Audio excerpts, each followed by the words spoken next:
하겠습니다. 마지막은 이정우 전문가의 코멘트입니다. 손가락이 근질근질. 이정우 전문가님 근질근질 하신가요? 네, 오늘 다들 그 생각을 갖고 있었을 거예요.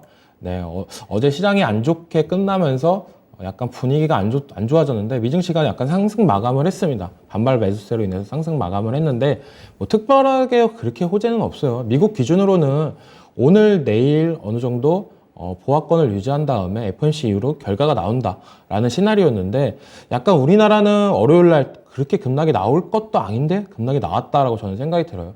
그래서 오늘 어떻게 본다라면은 미증시가 상승한 것보다 오늘 갭상승 출발로 하면서 좀 분위기를 만들어 가냐?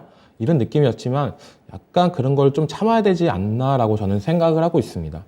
언제까지 참냐라고 한다면 FOMC까지만 참자. FOMC 이후로 결과 나오고 나서 생각을 해보자. 뭐 예상되는 시나리오는 뭐 4개 정도 있을 거라고 저는 생각을 들어요.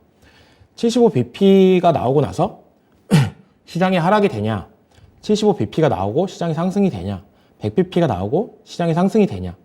100bp 그리고 시장이 하락. 뭐 이렇게 4가지 관점으로 볼 수가 있겠지만 뭐 100bp가 나온다라고 한다면 거의 저는 하락 쪽으로 생각을 하고 있고 75bp가 나왔을 때 시장은 하락을 할 거냐 상승을 할 거냐 이거 관련해 가지고는 금리 인상보다 더 중요한 거는 바로 기자회견 때 말하는 멘트가 제일 중요하다. 75bp를 하면서 이제는 인플레이션이나 어느 정도 잡혀가고 있다.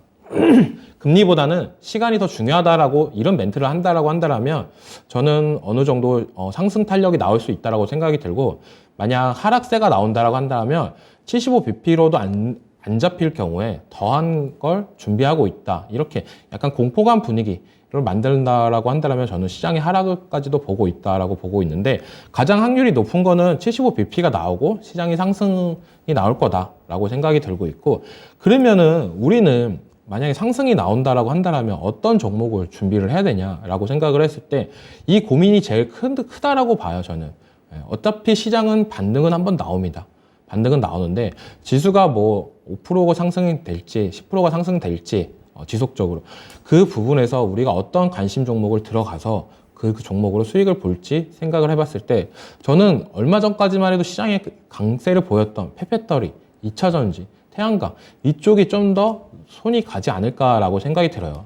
이쪽 종목들 같은 경우에 지금 지수가 조정이 오면서 어느 정도 같이 조정을 받고 있다라는 생각이 들고 있고 이런 종목들이 나중에 지수가 올라갈 때 지수보다 더한 수익률을 줄 것 같다는 생각이 들고 있기 때문에 페베터리 2차전지 태양광을 좀 주목할 필요는 있다라고 말씀해 드리고 싶고 만약에 지금 주가가 오르는 종목들은 FOMC 이후에도 오를까? 라고 생각을 한다면 저는 그거는 약간 가우동이 될 수도 있다라고 생각이 들고 있기 때문에 그런 수급적인 부분이나 이런 부분을 좀 더 좀 생각을 해서 관심 종목을 좀 추리는 게 저는 지금 우리가 이틀 동안에 해야 될 일이지 않을까 생각이 들고 있습니다.